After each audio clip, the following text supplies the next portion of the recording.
Decades of widening inequality and political corruption have brought America to a breaking point. But just how far have we fallen? In some regards, America has more in common today with the developing world than industrialized nations. Many people are asking, is America becoming a third world country? Now, while that term may be antiquated, it's a question worth answering.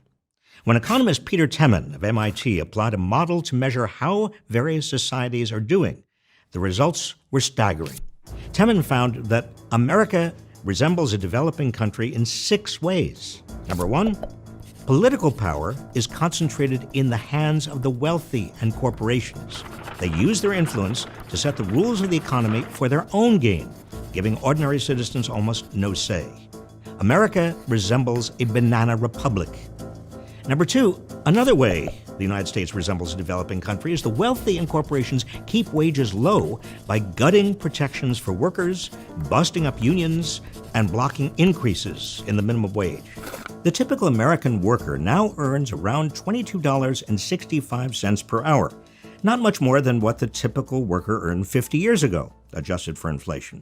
Number 3, meanwhile, as in the developing world, those in power stoke racial, ethnic, and religious tensions in order to prevent a coalition of the working class and poor from rising up against them.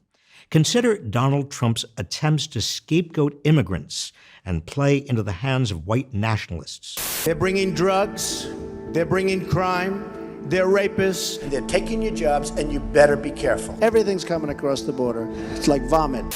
Number 4, developing countries have few human rights protections. Here in America, mass incarceration strips millions of people of their rights, often for non-violent offenses. The United States imprisons more people than Russia or even China. Number 5, it's often the case in the developing world that wealthy elites and corporations pay little or nothing in taxes and disregard regulations. For decades, America's wealthy and their enablers in government have lobbied for lower taxes and fewer regulations. America's rich are now paying a far lower share of their incomes in taxes than at any time since World War II. Number 6, and finally, developing nations have a low level of social mobility. Children born poor in America have less of a shot at economic success than children born poor in Canada, Denmark, or the United Kingdom. In order to reverse these trends, we have our work cut out for us. But we can't lose faith in America. Those of us who love this country must demand political and economic reforms to strengthen our democracy and create an economy that works for all. For starters, we must get big money out of politics and stop corporations from bending the rules of the economy in their own favor.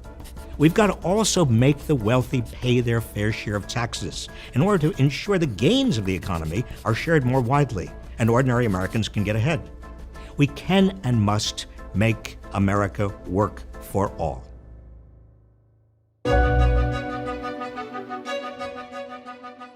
What do you think?